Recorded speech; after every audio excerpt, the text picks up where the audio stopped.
اعوذ باللہ من الشیطان اللعین الرجیم بسم اللہ الرحمن الرحیم الحمد للہ وکفی وسلام علی عبادہ الذین اصطفی. درود بھیجیے محمد وعلی.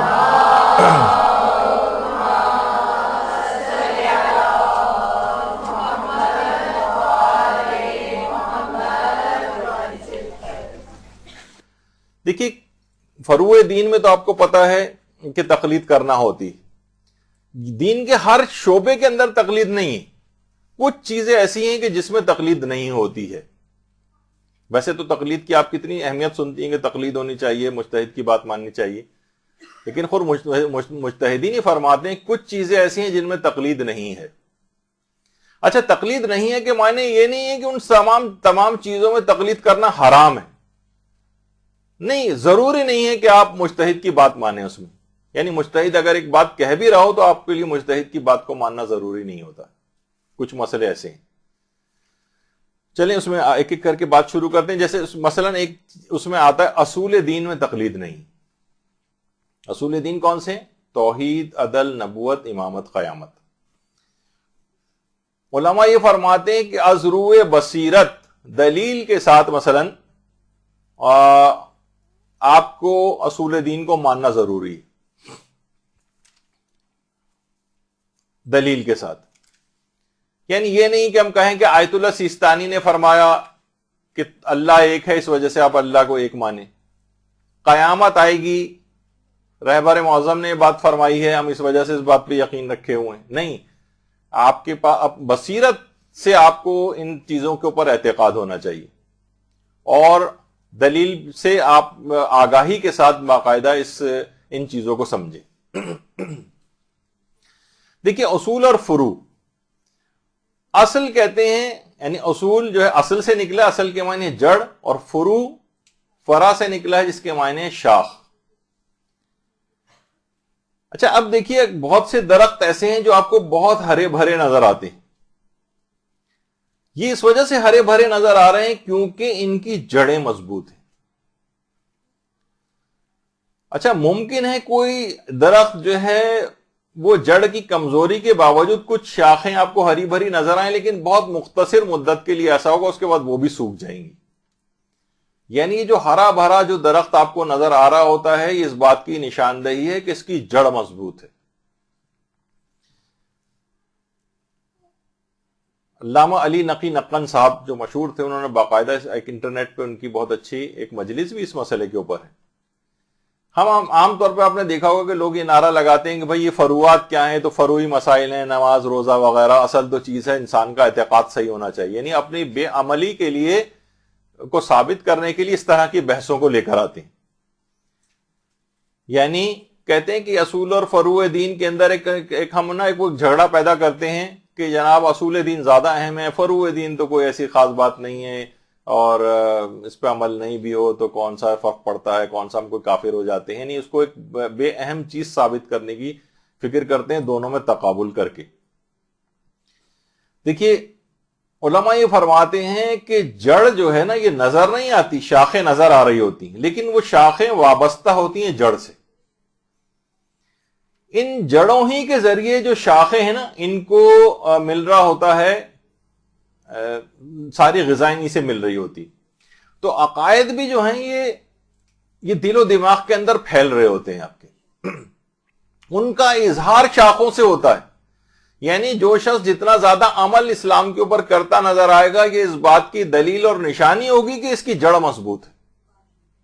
یعنی اگر یہ بے عمل نظر آ رہا ہے، یہ نماز روزہ کا کوئی پابند نہیں ہے، خمس ومس نہیں دیتا ہے، فسق و فجور، گانے، موسیقی، یہ وہ ایک لاپرواہ زندگی گزار رہا ہے، اس کے معنی یہ ہے کہ اس کی اصلاً اس کا اعتقاد ہی مضبوط نہیں، ورنہ اس کے عمل میں کمزوری نظر نہیں آتی. یعنی علماء یہ بات فرماتے ہیں کہ اعمال کی کمزوری عقائد کی کمزوری کی نشاندہی کرتی. دیکھیے اگر شاخیں بھی موجود نہ ہو، دونوں ایک دوسرے کو سپورٹ کرتی. یعنی اگر صرف اور صرف جڑ موجود ہے، صرف جڑ کسی جگہ آپ کا مثلا لان ہے، کسی جگہ اس طرح کی کوئی چیز ہے، اور اس میں سے کوئی چیز نہ اگتی ہے، نہ کوئی پھل نکلتا ہے، نہ کوئی شاخ اگتی ہے، تو اس جڑ کا کیا کرنا ہے؟ اس کو بھی آپ اکھاڑ کے پھینک دیتی ہیں کہ بیکار یہاں پر ہو رہی ہے اور یہ بدنما بھی لگ رہی ہے.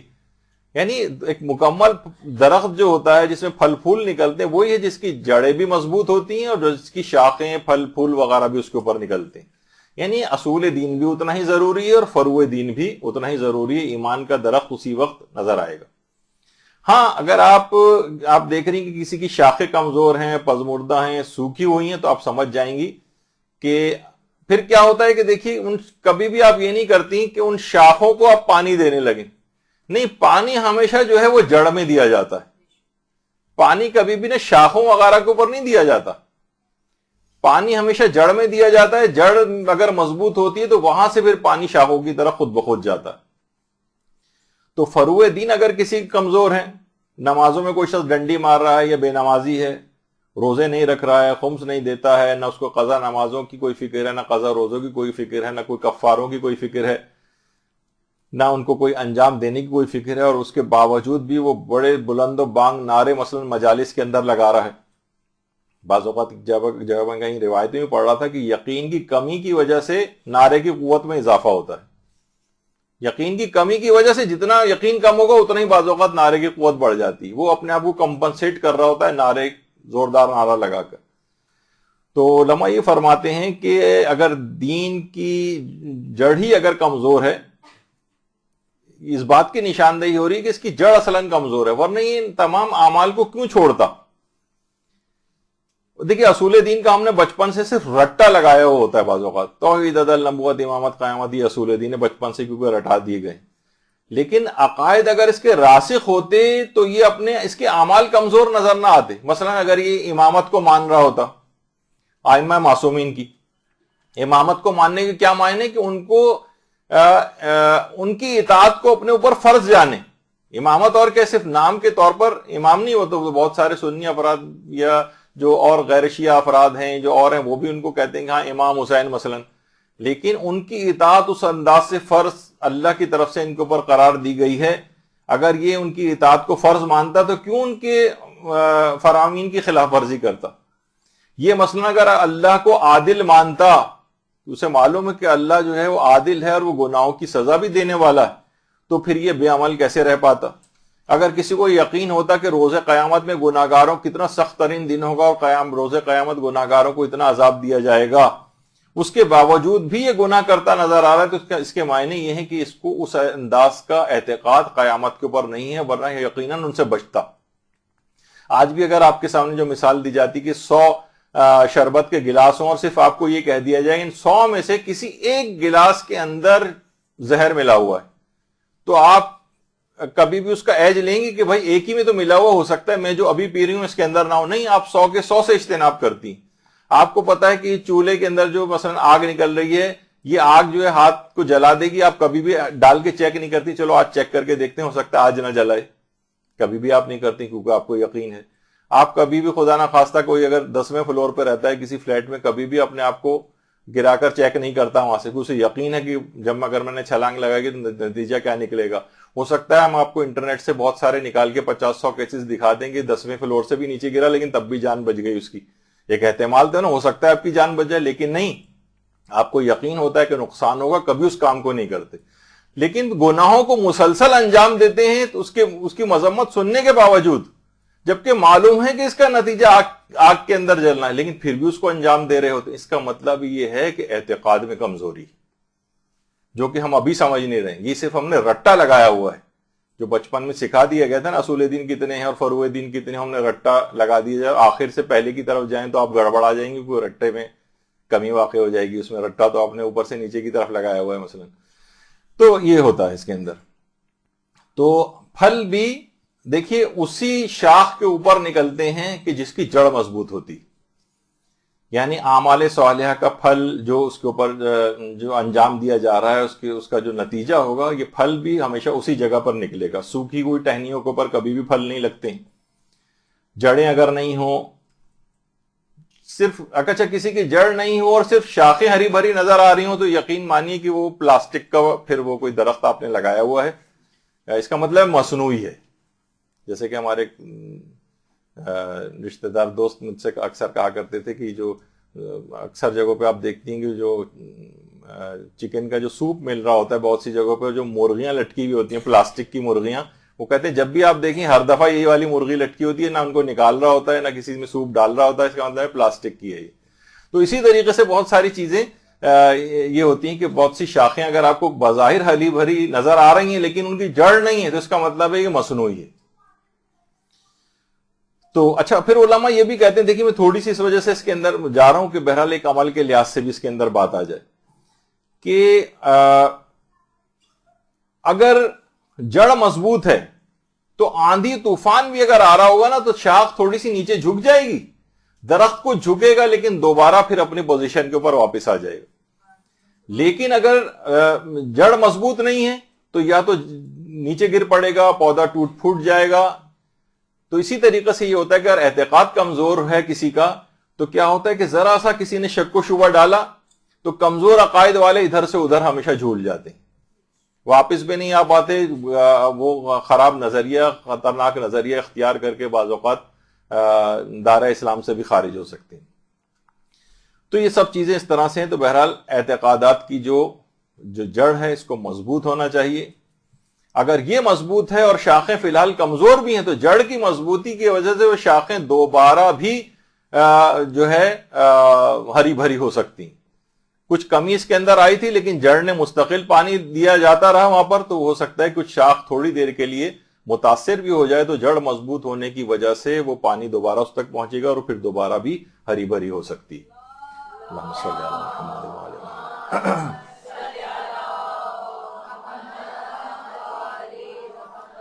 تو ہمیشہ عقائد کی مضبوطی ہوگی تو اچھے اعمال سے اس کا اظہار ہوگا, ورنہ اس کا معنی یہ ہوں گے کہ عقائد اس کے مضبوط نہیں ہے, صرف نمائشی طور پر اس نے عقائد کا رٹا لگایا ہوا ہے.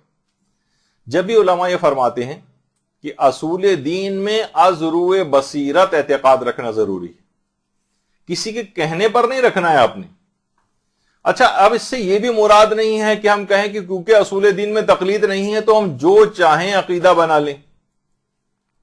جیسے کہ آج کل بہت سے ذاکرین حضرات, سارے ذاکرین, اچھا ذاکرین کی بھی مذمت کبھی اس انداز سے نہ ہو کہ سب کو اس میں لپیٹ میں لے لیا جائے, کیونکہ بہت اچھے اچھے ذاکرین بھی ہیں جو دین کی خدمت کر رہے ہیں. البتہ کچھ جو زیادہ منفی شہرت رکھنے لگے ہیں تو وہ گڑبڑ کی طرف نکل جاتے ہیں ان کے معاملات.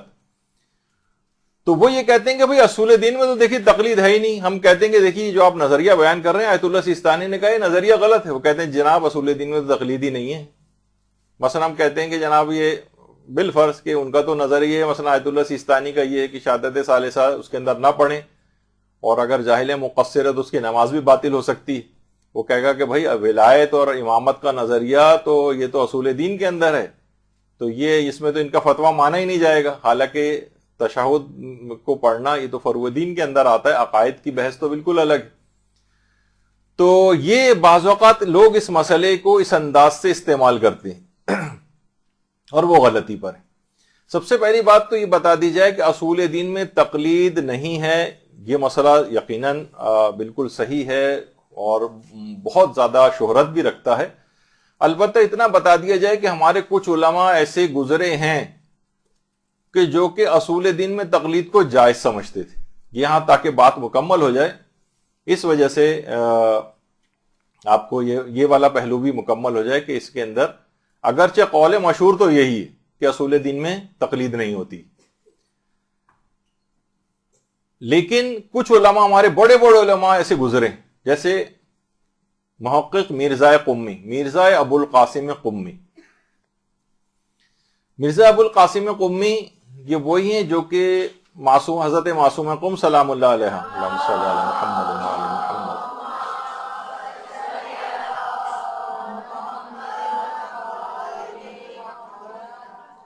بالکل حرم معصومہ سے متصل جو قبرستان ہے گلزار شیخاں کے نام سے, وہاں پر مرزا قمی کی قبر ہے. کہا یہ جاتا ہے کہ جو دیکھیے جو قبرستان ہے, بڑی افسوس کی بات ہے کہ کتنے ہمارے زائرین وہاں جاتے ہیں, معصومہ قم کے روضے کے اوپر بھی جاتے ہیں, لیکن اس قبرستان کے اندر نہیں آتے. معصومہ قم کے روضے کے بعد قم میں جو سب سے مقدس جگہ ہے معصومہ قم کے روضے کے بعد وہ یہی قبرستان گلزار شیخاں ہے. یہاں پر ضرور جانا چاہیے. یہاں پر ہی محقق ابو القاسم قمی کی قبر بھی. انہوں نے باقاعدہ اپنی کتاب قوانین الاصول کے اندر یہ والی بات لکھی ہے کہ یہ مسئلہ مشکل ترین مسئلوں کے اندر سے ہے، اتنا آسان نہیں ہے. اور پھر کچھ دلائل دی ہیں کہ اصول دین بھی تقلید سے حاصل کیے جا سکتے ہیں. پھر بہت سارے انہوں نے دلائل دی ہیں، کچھ جو دیگر علماء نے دلائل دی ہیں ان کا رد بھی اس کے اندر کیا ہے، لیکن یہ صرف بتانے کے لیے کہ یہ مسئلہ اس کے بھی علماء قائل رہے ہیں. یا مثلا شیخ نصیر الدین طوسی جن کی قبر کاظمین میں ہے، یہ بھی اس کے قائل تھے. انہوں نے باقاعدہ اپنی کتاب قواعد العقائد کے اندر اس بات کا اظہار کیا ہے کہ اصول دین میں تقلید جائز ہے. اچھا، اسی طریقے سے ملا محسن فیض کاشانی جن کی کاشان میں قبر ہے، انہوں نے بھی اپنی کتاب علم الیقین کے اندر، علم الیقین فی اصول الدین، اس کے اندر باقاعدہ انہوں نے اس مسئلے کو بیان کیا ہے اور کہا ہے کہ اصول دین میں بھی تقلید کی جا سکتی ہے. اسی طریقے سے کتنے ہمارے بڑے عالم گزرے، شیخ مرتضی انصاری، انہوں نے الرسائل کے اندر، جو رسائل ہے ان کی کتاب، اور اس کے اندر انہوں نے باقاعدہ اس مسئلے کے ان پہلوؤں کو بیان کیا. اچھا، اب دیکھیے جو ہے کہ اصول دین میں تقلید نہیں ہے، تو کیا اصول دین پر صرف یقین کافی ہے یا اس میں دلیل بھی ہونا چاہیے؟ اچھا، اس میں آیت اللہ کو یہ فرماتے تھے اصول دین کے اندر تقلید کا مسئلہ کہ اصول دین میں کیا صرف یقین ہونا کافی ہے یا آپ کے پاس دلیل بھی ہونا چاہیے؟ یعنی صرف مسئلہ ہے کہ ہمیں یقین ہے کہ اللہ ایک ہے، ہمیں یقین ہے کہ ہمارے جو ہے وہ 12 امام ہیں، ہمیں یقین ہے کہ قیامت آئے گی، ہمیں یقین ہے کہ خدا عادل ہے، ہم پیغمبر کی رسالت کے اوپر یقین رکھتے ہیں، ائمہ کی امامت پہ یقین رکھتے ہیں. کیا یہ صرف یقین رکھنا کافی ہے یا ان سب چیزوں کے لیے ہمارے پاس دلیل بھی ہونی چاہیے؟ تو آقا کوئی فرماتے تھے کہ دل ذاتی طور پر آپ کے پاس کوئی بھی چھوٹی سے چھوٹی بھی اگر دلیل ہے جس سے آپ کا دل مطمئن ہو جائے تو یہ بھی کافی. یعنی دلیل کا ذاتی ہونا ضروری نہیں، کسی اور نے بھی اگر کوئی دلیل بیان کی ہو، جیسے کہ ابھی آگے چل کر ایک دلیل بیان بھی ہوگی. امام خمینی یہ فرماتے تھے کہ نہیں، دلیل کا ہونا واجب اور لازم، دلیل ہونی چاہیے. اور آیت اللہ سیستانی بھی یہ بات بیان فرماتے ہیں کہ کسی اور سے بھی، یعنی کوئی شخص اگر دل سے اصول دین پر اعتقاد رکھے، خواہ تقلید کے طور پر ہی صحیح، یعنی ہے تو ضروری کہ آپ ازروع بصیرت اصول دین کے اوپر اعتقاد رکھیں، لیکن تقلید کے طور پر بالفرض اس نے اعتقاد رکھ لیا. جیسے کہ اکثر آپ دیکھتے ہیں بہت سے بڑے بوڑھے افراد ہوتے ہیں، ان سے اگر آپ کوئی دلیل پوچھیں تو وہ حیران پریشان ہو جائیں گے، ہکا بکا ہو جائیں گے، اور وہ اس طرح سے اپنی زندگی گزار رہے ہیں. تو بہت سے لوگ یہ شبہ پیدا کرتے ہیں، دیکھیے ان کے پاس دلیل نہیں ہے. ایک مرحوم عالم دین تھے، وہ تو اکثر جا کر جب نکاح پڑھانے جاتے تھے دولہا دلہن سے باقاعدہ کہتے تھے اصول دین سناؤ پہلے، اور اس کے بعد اصول دین کی دلیلیں پوچھتے تھے. اور وہ اتنے سخت تھے اس معاملے میں کہ اگر کوئی نہیں بتا پاتا تھا وہ کہتے تھے دیکھیے تو مسلمان ہی نہیں ہے، میں جا رہا ہوں کہ ان کے پاس تو دلیل ہی نہیں ہے توحید کی، نہ نبوت کی، امامت کی، نہ قیامت کی. تو آہستہ آہستہ لوگوں نے ان کو پھر بلانا ہی بند کر دیا تھا، نکاح پڑھواتے ہی نہیں تھے ان سے. تو بہرحال اس کے اندر غلطی یہ ہے کہ دلیل اگر کوئی شخص، اب یہ آیت اللہ سیستانی کے اپنے الفاظ دیکھیے اس میں کیا ہے. وہ فرماتے ہیں ہر مسلمان کے لیے اصول دین کو ازروع بصیرت جاننا ضروری ہے، کیونکہ اصول دین میں کسی بھی طور پر تقلید نہیں کی جا سکتی. یعنی یہ نہیں ہو سکتا کہ کوئی شخص اصول دین میں کسی کی بات صرف اس وجہ سے مانے کہ وہ ان اصول کو جانتا ہے. لیکن اگر کوئی شخص، دیکھیے یہاں پر ہے بات، اگر کوئی شخص اسلام کے بنیادی عقائد پر یقین رکھتا ہو اور اس کا اظہار کرتا ہو، اگرچہ یہ اظہار ازروع بصیرت نہ ہو، یعنی دلیل نہیں ہے اس کے پاس، تب بھی وہ مسلمان اور مومن ہے، لہذا اس مسلمان پر ایمان اور اسلام کے تمام احکام جاری ہوں گے. یعنی یہ ان افراد کے لیے ایک بات کہہ دی گئی ہے کہ بہت سے ٹھیک ہے تھی ان کے لیے ضروری، تمہیں ازروع بصیرت و دلیل سے علم حاصل کرنا چاہیے تھا، لیکن بالفرض نہیں کیا. زیادہ یہ ہوئے کہ اس کو تمہیں دلیل نہ رکھنے کے تم گناہگار ہو گئے مثلا. لیکن یہ وہ فرما رہے ہیں کہ اگر ازروع بصیرت نہ بھی ہو اور کسی سے سن کر اس نے ایسا اعتقاد رکھ لیا ہو اور یہ دل سے اب قائل ہو ان تمام عقائد کا، عقائد حقہ کا، اور اس کا اظہار بھی کر دو، تو یہ پکا مسلمان سمجھا جائے گا، مومن سمجھا جائے گا، اس کے اسلام میں کوئی فرق نہیں ہے. جیسے کہ میں نے بتایا کہ وہ ان کی بہرحال تھی غلطی کہ وہ اس کو کہتے تھے کہ اس مسلمان نہیں ہے کیونکہ اس کے پاس دلیل نہیں. تو یہ اس میں ایک دماغ میں رہے کہ ایسا مسئلہ نہیں. اچھا، اصول دین کی حد تک تو یہ بات ہو گئی کہ چلیں اصول دین میں تقلید نہیں ہو سکتی اور دلیل ذاتی طور پر ہونا چاہیے، لیکن وہ بھی آپ نے سن لیا کہ بالفرض دلیل نہیں ہے تو ہو سکتا ہے دلیل چلیں نہ رکھنے کا آپ کے پاس ایک گناہ ہو، لیکن یہ کہ کم سے کم اسلام اور مومن ہونے کے تمام احکامات ویسی جاری ہوں گے کیونکہ آپ کو دل سے اعتقاد ہے. اچھا، اس کے علاوہ جو عقائد ہیں اصول دین سے ہٹ کر دیگر عقائد، یعنی اس میں یہ ہونا چاہیے کہ دیگر عقائد میں تقلید کی جا سکتی جو اصول دین میں نہ ہو، یا بعض اوقات امامت ہی کے بہت سارے یا قیامت سے متصل بہت سارے عقائد ہیں.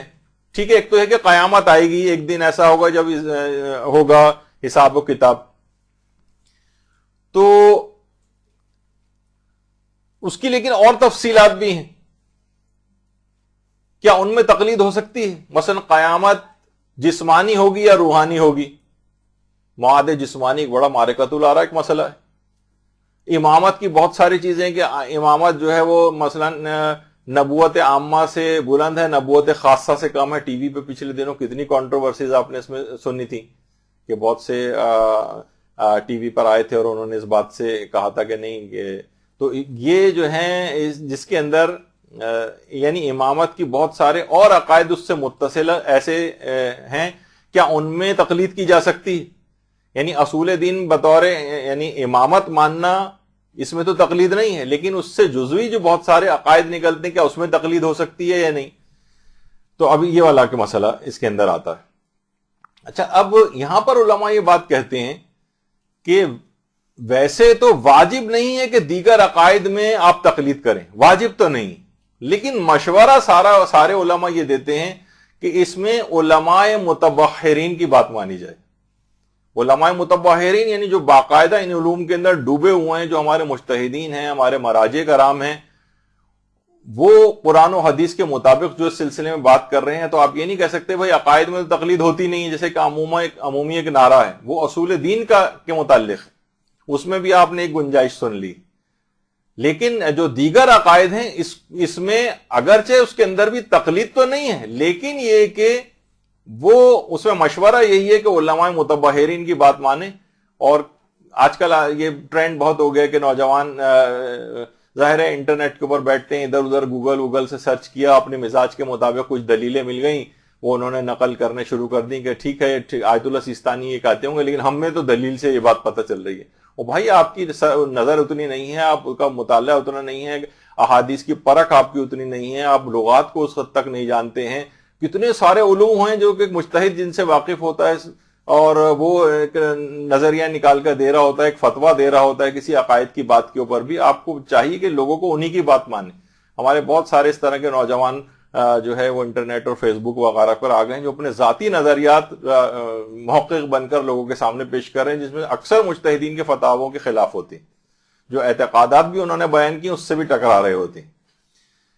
تو جیسے کہ آیت اللہ سیستانی سے مثلا پوچھا گیا تھا، ویسے خود ایک ذرا کنٹروورشل موضوع ہے، البتہ 99.99% ہی تقریباً علماء جو ہیں وہ مثلا فلسفے وغیرہ کے اعتبار سے، اور جو ابن عربی محی الدین ابن عربی جو کہ شیعہ نہیں تھا، ایک غیر شیعہ شخص تھا، اس نے کچھ عقائد اور توحید اور اس کے متعلق کچھ ایسی بات کہی کہ لوگ اس کے گمراہ ہونے کے قائل ہیں تقریباً. تو ان سے پوچھا گیا کہ جو صاحب فصوص جنہیں کہا جاتا ہے کہ آیت اللہ سیستانی سے کہ ان کی کتابیں وغیرہ پڑھنا، اور تو اس میں انہوں نے یہی بات کہی کہ علماء متبحرین کی بات مانیں، یعنی ایک لحاظ سے، اور کہا کہ ہم جو ان کے عقائد ہیں جو اس طرح کی کتابوں میں ہوتے ہیں ہم ان کی تائید نہیں کرتے. تو یہاں پہ بھی آیت اللہ سیستانی کو اگر دیکھا جائے تو عقائد کے لحاظ سے اگر کوئی بات کی جائے، یہاں تو خیر فلسفے کی بھی بات ہے، اور لیکن عمومی طور پر بھی اگر عقائد کی بات تو ان کی طرف سے یہی جواب آتا ہے کہ اس میں علماء جو بہت زیادہ ہمارے علماء اور مجتہدین جو ان علوم میں ڈوبے ہیں، جو قرآن و احادیث سے جو فتاوے عام طور پر دیتے ہیں اور نظریات بیان کرتے ہیں، ان کی بات مانی جائے۔ اچھا، آیت اللہ حافظ بشیر نجفی سے بہت واضح طور پر یہ سوال پوچھا گیا، اور اس جواب سے آپ کو بہت حد تک اندازہ ہو جائے گا سب دیگر مجتہدین کا نظریہ بھی یہی ہے۔ سوال یہ پوچھا گیا ہے، اب ذرا غور سے دیکھیے گا، اعتقادات شرعیہ کو انسان کس طرح سے حاصل کرے جبکہ ان میں تقلید جائز نہیں؟ یہ ان کی کتاب جو مختصر الاحکام ہے اس میں صفحہ 155 اور 56 کے اوپر ہے۔ جبکہ تقلید جائز نہیں ہے عقائد میں، تو عقائد انسان کہاں سے حاصل کرے؟ کیونکہ جس طرح سے فروع دین میں روایات کے اختلاف کی وجہ سے ہم تقلید کے محتاج ہیں، بعض اعتقادات میں مختلف روایتیں ہوتی ہیں، تو ہم کیوں کر صحیح روایت کو ضائع کریں؟ یعنی صحیح نظریہ ہم کیسے نکالیں عقائد کا؟ عقائد کی جو روایات ہیں اس میں بھی بہت تضاد ہے مثلا۔ تو انہوں نے جواب دیا کہ عقائد کی دو قسمیں، عقائد کی دو قسمیں ہیں جن کے متعلق ہر انسان پر واجب ہے کہ ان کو دلیل سے حاصل کرے، اور وہ خدا کے وجود کا، اس کی وحدانیت کا، اس کے عالم و قادر ہونے کا، اس کے زندہ ہونے کا، قدیم ہونے کا، رسول اللہ کی نبوت کا، 12 اماموں کی امامت کا اعتقاد، اور خدا کے عادل ہونے کا اور قیامت کا اعتقاد۔ یہ چیزیں وہ ہیں جن میں روایات مختلف نہیں، یعنی ایسا نہیں کچھ روایت میں یہ آ رہا ہو کہ نہیں قیامت نہیں آئے گی، اور کچھ میں آیا کہ آئے گی، کچھ روایات میں ہے کہ 12 امام نہیں ہیں بلکہ 11 امام ہیں، نہیں، ایسا تو کچھ نہیں۔ یعنی ان عقائد جو اصول دین ہیں ان میں کوئی روایات کا اختلاف نہیں، اور ہر عقل مند شخص اپنی حیثیت کے مطابق ان کی دلیل پتہ کر سکتا ہے۔ ضروری نہیں ہے کہ دلیل کو علمی مخصوص اصطلاحات سے کسی مخصوص عربی زبان وغیرہ میں جیسے حاصل کرے۔ اب مثال دی، مثال کے طور پر ایک ان پڑھ بڑھیا سے جب پوچھا گیا کہ خدا کے وجود پر کیا دلیل ہے، تو اس نے عرض کی کہ میرا چرخہ کسی کے چلانے کے بغیر نہیں چلتا ہے، تو یہ ساری کائنات کسی مدبر حاکم کے بغیر کیسے چل سکتی ہے؟ یہ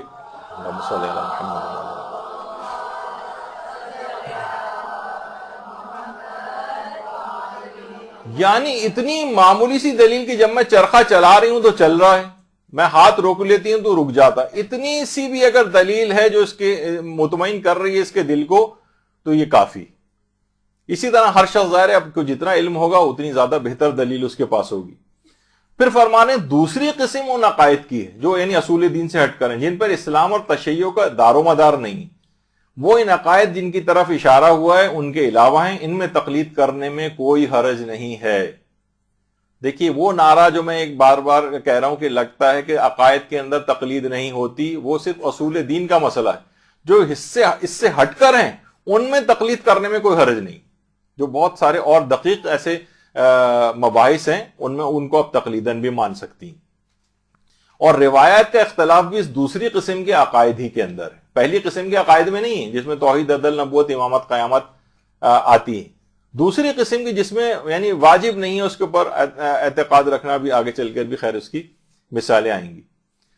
اور یہی وجہ ہے کہ دیکھیے جو علماء ہیں یہ صرف اور صرف احکامات دین ہی کے صرف ایسا نہیں کہ اسی کے رسپانسبل ہیں آپ کے، بلکہ باقاعدہ آیت اللہ حسینیہ شاہرودی جو ان کی ویب سائٹ کے اوپر جا کر بھی آپ دیکھیں تو انہوں نے جواب میں پورا مسئلہ نہیں پڑھ رہا، صرف ایک شروع کا صرف جملہ، بے شک فقہا لوگوں کے عقائد کے بھی امین ہیں، یعنی لوگوں کو صحیح عقائد رکھنے کے لیے بھی یہی رہنمائی کرتے ہیں کہ صحیح عقیدہ یہ۔ اور میں اس لحاظ سے بار بار ان افراد کی مذمت کر رہا ہوں جو کہ ان کے مقابلے میں اپنا کوئی اور نظریہ لے کر آتے ہیں کہ ٹھیک ہے دیکھیے عقائد میں تقلید نہیں ہوتی نا، ہمیں دلیل سے یہ والی بات صحیح لگ رہی ہے، اور وہ پتہ چلا وہ تمام ہمارے علماء اور علماء شیعہ کے نظریات کے خلاف ہے، اور وہ کہتے ہیں کیونکہ عقائد میں تقلید نہیں ہے تو میں کوئی سا بھی نظریہ بنا سکتا ہوں۔ میں تو دیکھیے میرے پاس یہ دلیلیں ہیں، اور وہ اپنی خود ساختہ کچھ دلیلیں پیش بھی کرتا۔ فقہا عقائد کے بھی امین ہیں، وہ صحیح رہنمائی آپ کو کریں گے کون سا آپ کو عقیدہ رکھنا چاہیے۔ اس کے علاوہ آیت اللہ شیخ جواد تبریزی کا میں پورا فتویٰ نہیں پڑھتا، بہرحال خلاصہ یہی ہے کہ علماء متبحرین کی بات اس سلسلے میں مانی جائے دیگر عقائد کے سلسلے میں۔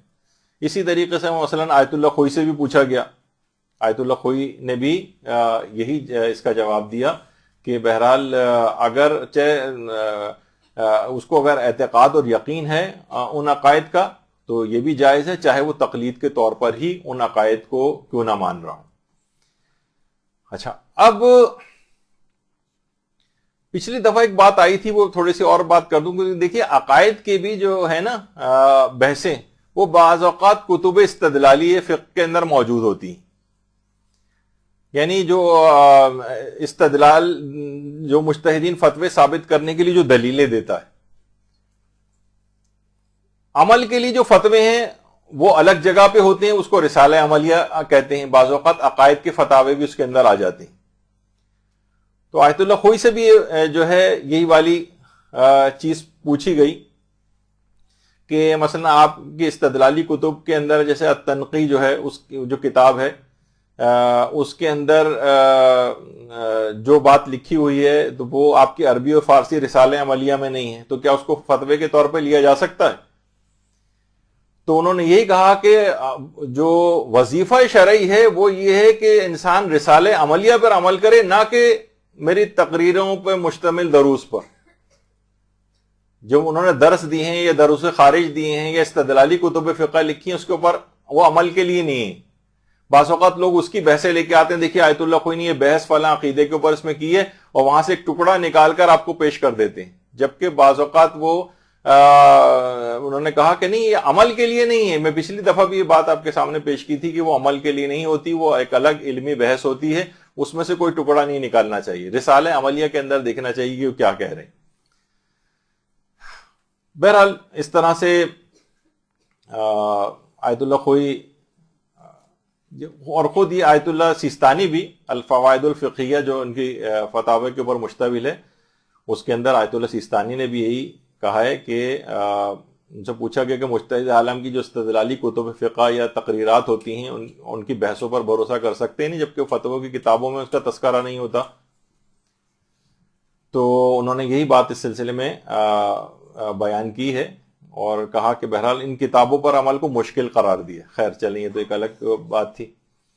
اور اسی کے اندر وہ والی بات جو پچھلی دفعہ کسی نے حیران بھی ہوئے تھے کچھ خواتین کے، بہرحال کہ آیت اللہ خوئی سے یہ بات، جو ان کی آیت اللہ خوئی کا جو ادارہ ہے ان سے بھی یہ بات پوچھی گئی کہ آیت اللہ خوئی نے مستند فی شرح عروہ کے اندر عاشورے کے روزے کے متعلق یعنی ایسا لگ رہا ہے ہمیں کہ اس کی کراہیت ثابت نہیں ہے، اور اقوا یہ ہے کہ عاشورے کے روزے کو مستحب قرار دیا جائے کہ صاحب جواہر نے لکھا ہے. لیکن توضیح المسائل میں ہم دیکھتے ہیں تو اس میں انہوں نے جو ہے اس کو مکروہ روزے کے اندر جو ہے وہ قرار دیا ہوا ہے. تو کون سی بات اس سلسلے میں مانی جائے؟ تو جواب وہاں سے یہ ہے کہ کتب استدلالی کا کوئی اعتبار نہیں، یعنی اس پر آپ اعتبار نہیں کریں گے بلکہ رسالہ عملیہ کے اوپر صرف عمل کریں گے. خیر، تو یہ تو اس میں بیچ میں ایسی بات آ گئی ہے، جلدی اس سے میں آگے بڑھوں. تو بہرحال وہی والی بات آ گئی کہ بہرحال ازروع بصیرت جاننا ضروری ہے، اور عقائد میں تقلید نہیں ہو سکتی. لیکن پھر بھی کوئی اگر عقائد میں تقلید کے طور پر مان لے تو اسلام اور مسلمان ہونے کے احکام اس کے اوپر جاری کیے جائیں گے. یہ آیت اللہ سیستانی کا نظریہ. تو پہلا ایک ہو گیا کہ اصول دین میں تقلید نہیں ہوتی. دوسری چیز جس کے اندر تقلید نہیں ہوتی وہ ضروریات دین ہے. ضروریات دین میں بھی تقلید نہیں ہے. اچھا، اب ضروریات دین دیکھیے، جیسے نماز واجب ہے، نماز کے اوپر اعتقاد رکھنا ہے ضروریات دین کا مسئلہ. کوئی کہے کہ نہیں نماز نام کی اسلام میں کوئی چیز ہی نہیں ہے، تو وہ بہت بڑی گمراہی میں. روزہ رکھنا واجب ہے رمضان کا، پردہ کرنا واجب ہے. یعنی ضروریات، جس طرح اصول دین کا انکار انسان کو کافر بناتا ہے، کچھ شرائط ہیں اس کی، اسی طرح سے ضروریات دین کا انکار بھی انسان کو کافر بناتا ہے. دیکھیے کوئی عورت مثلا پردہ نہیں کرتی، وہ کہتی ٹھیک ہے میں پردہ نہیں کرتی، ٹھیک ہے اسلام میں پردے کا حکم ہے لیکن میں پردہ نہیں کرتی، گناہ گار ہے، کافر نہیں. لیکن اگر یہ کہے کہ میں پردہ نہیں کرتی، اگر یہ پردہ نہ کرنا کا ایسا انکار کرے جس سے انکار رسالت لازم آئے، مثلا اسے کہا جائے کہ بھئی آپ پردہ کیوں نہیں کرتی، حجاب کیوں نہیں کرتی، وہ کہتی کہ میں بس حجاب نہیں کرتی، میں اس کو نہیں مانتی، اس اسلام کے حکم کو. آپ کہیں کہ بھئی رسول اللہ نے یہ فرمایا، وہ کہتی کہ پھر میں رسول اللہ کو بھی نہیں مانتی. اس سے انکار رسالت لازم ہے. اب یہ کافرہ ہو جائے گی. یعنی ضروریات دین کا یا اصول دین کا ایسا انکار کرنا کہ جس سے انکار رسالت لازم آئے، اس سے انسان کافر ہوتا ہے. اگر انکار رسالت لازم نہیں آ رہا، وہ ویسے ہی انکار کر رہی کہ بھئی میں نہیں مانتی، میرے حلق سے مسئلہ نہیں اترتا، ٹھیک ہے اسلام کے اندر ہوگا، میں اس پہ عمل نہیں کرنا چاہتی، بہت بڑی گناہ گار ہوگی لیکن کافرہ نہیں ہوگی. لیکن ضروریات دین کا اگر کوئی اس طرح سے انکار کرے جس سے انکار رسالت لازم آئے تو پھر وہ کافر بھی ہو جاتا ہے. اچھا، اب مثلا بہت سے لوگ جیسے سننے میں آتا تھا کبھی کہتے تھے کہ روزہ وہ رکھے جس کے پاس کھانے کو نہ ہو. اس قسم کے الفاظ بظاہر بڑے کفریہ بھی لگ رہے ہوتے ہیں. یا مثلا کوئی شخص خمس کا قائل نہ ہو. دیکھیں خمس بھی ضروریات دین میں سے ہے، قرآن کی آیت بھی ہے 10ویں پارے کی جو پہلی آیت ہے، تو اس کے اندر بھی یعنی اگر کوئی شخص کہے میں خمس کا انکار کرتا ہوں اور ایسا انکار جس سے انکار رسالت لازم آئے تو وہ بھی کافر ہو جاتا ہے. البتہ جزیات میں اختلاف کرے کہ بھئی ٹھیک ہے خمس تھا اور وہ جب جنگیں ہوتی تھیں تو اس کے اندر جو مال غنیمت ہوتا تھا اس کے اوپر ہوتا تھا، موجودہ بچت کے اوپر نہیں ہوتا، یہ گناہگار ہوگا، کافر نہیں ہوگا. وَاعْلَمُوا أَنَّمَا غَنِمْتُمْ 10ویں پارے کی جو سورہ انفال ہے، سورہ انفال اور 10ویں پارے کی جو پہلی آیت ہے اس میں آیت خمس موجود ہے. تو اب کیا ہے خمس کا انکار، جیسے آیت اللہ محقق کابلی سے بھی پوچھا گیا تو انہوں نے کہا کہ خمس ضروریات دین میں سے، یہ صرف ضروریات مذہب شیعہ کا مسئلہ نہیں ہے، ابھی ایک مسئلہ بھی اور بھی آئے گا، ایک چیز ضروریات مذہب بھی ہوتی، ضروریات دین جس پہ تمام عالم اسلام کے سب فرقے متفق ہوں، اسے وہ ضروریات دین میں ہوتی. اور اس میں یہ کہہ رہے ہیں کہ یہ صرف خمس شیعوں کا مسئلہ نہیں ہے، یہ ضروریات دین کا مسئلہ ہے. چاہے وہ ٹھیک ہے اس کی تفصیلات میں اختلاف ہو سکتا ہے، کوئی کہے کہ اس پہ خمس نہیں ہے، اس پر ہے، مال غنیمت پر ہوتا ہے، بچت پہ نہیں ہوتا، اس میں بحث ہو سکتی، اس سے کافر نہیں ہوگا. اصلاً خمس کا انکار کر دے تو پھر کافر ہوتا ہے بشرطے اس سے بھی انکار رسالت لازم آئے. یا مثلا ختم نبوت جو ہے یہ ضروریات دین کا مسئلہ ہے. قادیانی جو کافر صاحب کو قرار دیا گیا اور اس پہ اجماع بھی جو ہے وہ مسلمانوں کا ہے، تو انہوں نے ختم نبوت کا انکار کیا اور یہ ضروریات دین کا مسئلہ ہے. اچھا، پھر ایک چیز ہوتی ہے جس کو کہتے ہیں ضروریات مذہب، ضروریات دین جس میں تمام مسلمان متفق ہوتے ہیں. ایک ہوتی ہے ضروریات مذہب یعنی جس پر سب شیعہ متفق ہیں، اور اگر کوئی اس کا انکار کرتا ہے تو یہ شیعت سے خارج ہو جاتا ہے، اسے ہم کہیں گے غیر شیعہ ہو گیا ہے. ضروریات دین کا انکار کرے گا تو اسلام سے خارج ہو جائے گا، کو کافر ہونے کے احکام اس کے اوپر آ جائیں گے. لیکن ضروریات مذہب کا انکار کرے گا تو غیر شیعہ ہو جائے گا، اگرچہ مسلمان ہونے کا حکم لگایا جائے گا، اس کے ساتھ نکاح بھی جائز ہوگا، میراث بھی اس کو ملے گی، نکاح بھی اس کے ساتھ مثلا ہو سکتا ہے، لیکن وہ شیعت سے خارج ہوگا.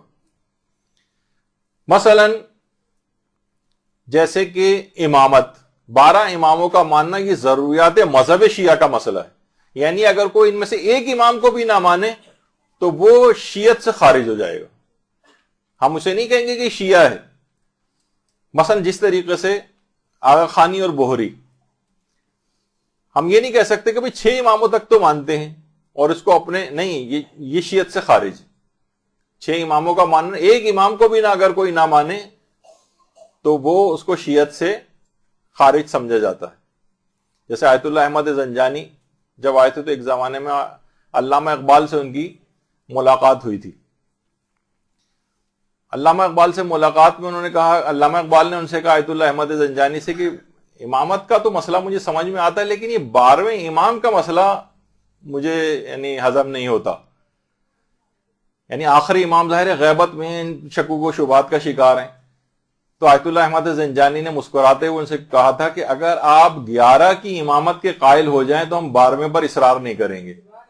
یعنی مقصد یہ تھا کہ ان 11 کو ماننے کا نتیجہ یہ ہوگا کہ آپ 11 تک آئیں گے تو سب کے سب 12ویں کو تو کہہ رہے ہیں، خود بخود لازمہ یہ ہوگا کہ آپ کو 12ویں کو ماننا پڑے گا.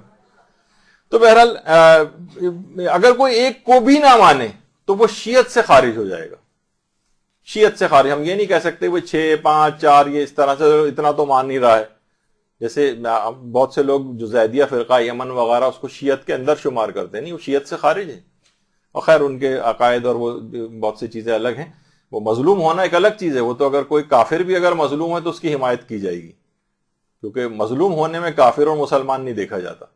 لیکن بہرحال جہاں عقائد کی بات آئے گی تو وہ عقائد میں ہم سے جدا ہیں. اچھا، اب اس کے بعد ایک اور چیز آتی ہے، جیسے کہ رجت ہے، اگرچہ اس پہ بھی علماء کا اختلاف ہے کہ اسے ضروریات مذہب شیعہ میں قرار دیا جائے یا نہیں دیا جائے۔ مثلا رجت ہے امام زمانہ علیہ السلام کے بعد، اللہم صلی علی محمد وعلی محمد،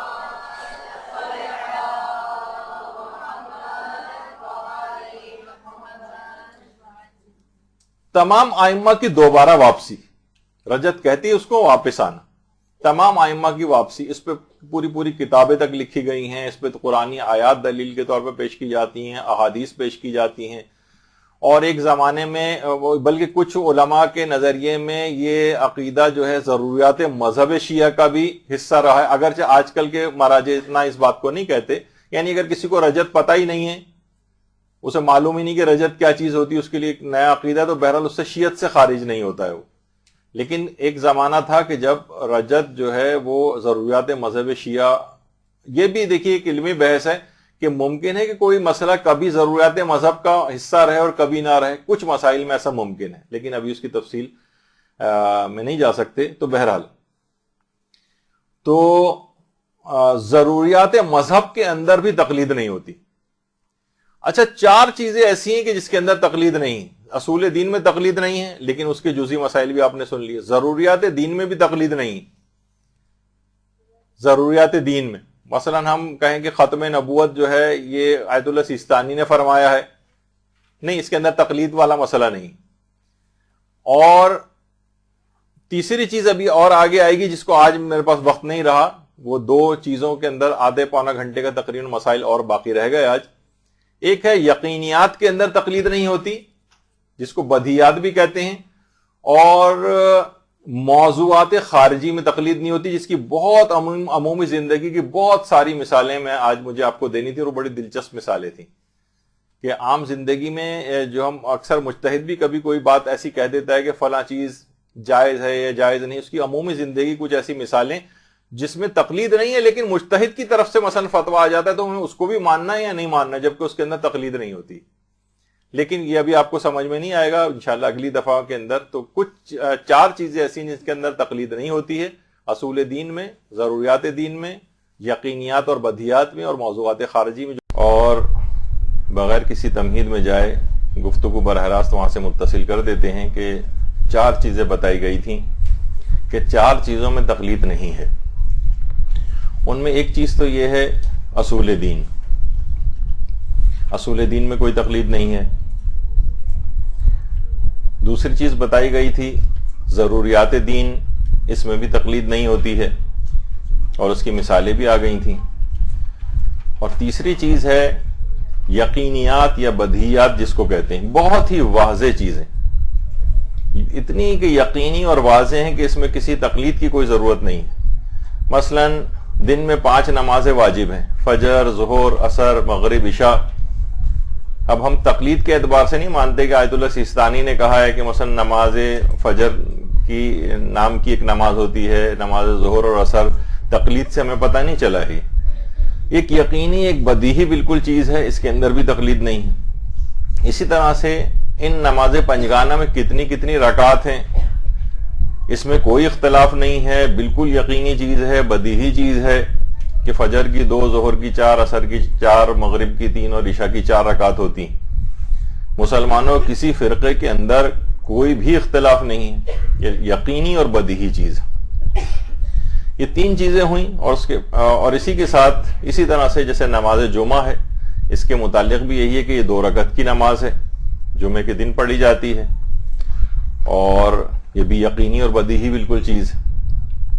تو یقینیات میں اور بدیہیات میں جو بالکل واضح ترین چیزیں، اس میں بھی کوئی تقلید نہیں ہوتی۔ اچھا، ہاں، تقلید ایک اور چیز میں بھی نہیں ہوتی ہے، اور وہ ہے چوتھی چیز موضوعات خارجی میں۔ دیکھیے ہر چیز کا ایک موضوع ہے نا، ایک ہے موضوعات داخلی جن کا اسلام سے تعلق ہوتا ہے، یعنی داخلی اسلام کا انٹرنل موضوع ہے۔ نماز ایک موضوع ہے، یہ داخلی موضوع ہے، اسلام ہی اس کی تفصیلات بتائے گا، اسلام ہی اس کے متعلق احکام بتائے گا، اس میں آپ کو جا کر لوگوں سے یا کسی اور سے جا کر نہیں پوچھنا ہے۔ موضوعات خارجی وہ ہوتے ہیں کہ جن کا اسلام سے تعلق نہیں. موضوعات داخلی وہ ہوتے ہیں جو اسلام ہی کے بنائے ہوئے ہیں. نماز ہے, روزہ ہے, حج ہے, حج کیسے کرنا ہے یہ ہر شخص جو ہے اسلام سے جا کر پوچھے گا. ہاں لیکن موضوعات خارجی جو ہیں ان کا یعنی وہ موضوعات جن کا اسلام سے کوئی تعلق نہیں, اس میں بھی تقلید نہیں ہوتی. مثلا مثال دے دوں میں آپ کو, جیسے گانا اور موسیقی. گانا اور موسیقی کو اسلام نے تو نہیں بنایا ہے. اسلام صرف ایک اصولی حکم بتائے گا کہ اگر محفل لہو و لعب سے مناسبت رکھتی ہے وہ آواز تو اس آواز کا سننا جائز نہیں.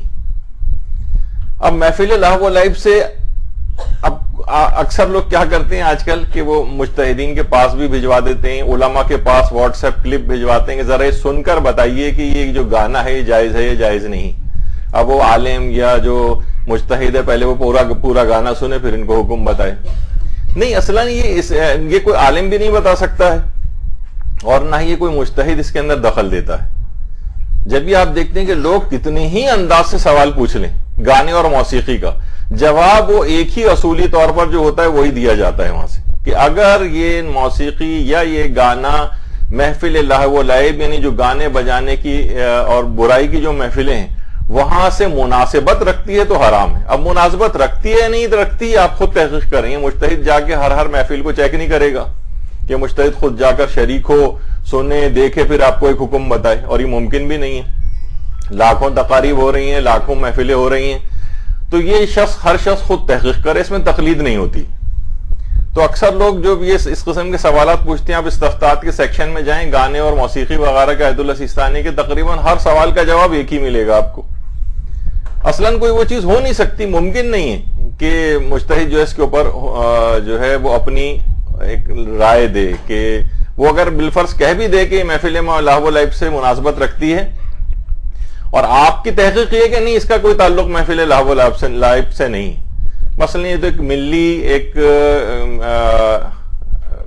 جو گانا ہے, یعنی ابھی میں موسیقی وغیرہ کی بات نہیں کر رہا جو حلق سے آواز نکالی جا رہی ہے, یہ تو مثلا قومی ترانہ ہے. قومی ترانے کو اگر کوئی اچھی آواز سے بھی پڑھے تو لوگ یہ نہیں کہیں گے کہ یہ گانا ہے اور نہ وہ محفل لہو و لعب سے مناسبت رکھتا ہے.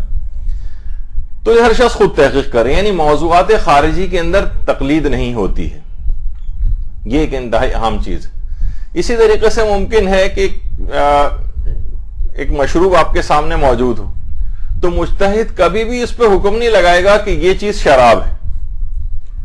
شراب ہے یہ شربت, اگر آپ کو شک ہو جائے تو مجتہد نہیں کہ مجتہد کے پاس آپ بھجوائیں اس کو اور مجتہد کسی لیب میں بھجوائے یا چک کے بتائے معاذ اللہ کہ شراب ہے شربت ہے. نہیں, یہ تو مجتہد کہے گا اگر یہ شراب ہے تو حرام ہے اور اگر یہ شراب نہیں ہے تو جائز ہے آپ کے لیے. اب آپ خود تحقیق کرتے ہیں کہ شراب ہے یا شراب نہیں, اور تحقیق کرنا بھی واجب نہیں, آپ کی مرضی ہو تو تحقیق کریں, مرضی ہو تو تحقیق نہ کریں. احتیاط کرنا چاہے تو احتیاط کر لیں, لیکن جیسے ہی یقین پیدا ہو گیا کہ شراب ہے ویسے اس سے اجتناب لازم ہو جائے گا. تو کون سی چیز شراب ہے کون سی چیز شربت ہے یہ بھی مجتہد کا کام نہیں. اچھا, اس کی کچھ اور ذرا سمجھانے کے لیے کچھ اور واضح مثالیں بھی اگر دوں. عام طور پر آپ نے دیکھا ہوگا کہ ایک چیز بہت ہوتی ہے اور گاہے بگاہے جب بھی یوم القدس قریب آ رہا ہوتا ہے کچھ ہے تو کچھ چیزیں سوشل نیٹ ورکنگ پہ بہت زیادہ وائرل ہو جاتی ہیں.